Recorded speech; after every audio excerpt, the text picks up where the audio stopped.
Sebanyak 5.000 benih pohon diberikan secara cuma-cuma kepada warga yang hadir di Gedung Juang Kota Sukabumi. Dalam program yang diselenggarakan Kementerian Pertanian Republik Indonesia ini terdapat 5 jenis benih unggul seperti jambu kristal, jambu air, alpukat, lengkeng, dan durian musangking yang dibagikan kepada warga masyarakat yang hadir dalam acara tersebut.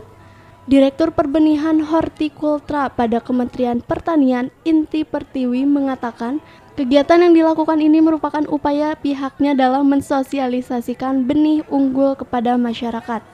Karena menurutnya meskipun dibanderol dengan harga yang lebih tinggi, benih unggul ini memiliki kelebihan tersendiri, baik itu dari segi waktu tanam hingga kualitas buah yang dihasilkan.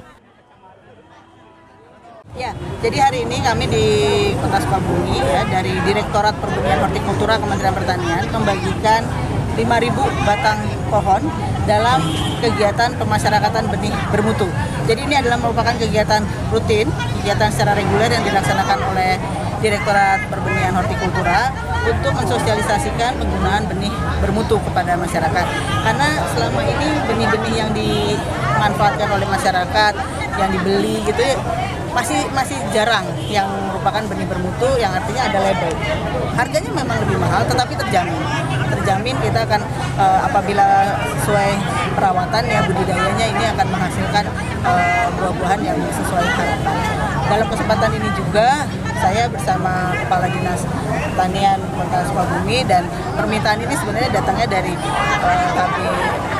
KBPP Polri Kota Sukabumi ya, yang ingin mengadakan kegiatan pemasyarakatan benih bermutu.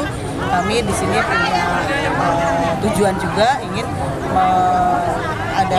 bisa dilihat tadi kami memberikan leaflet ya, brosur cara budidaya tanaman yang baik. Nah, ini tentu upaya-upaya edukasi dari kami Kementerian Pertanian kepada masyarakat.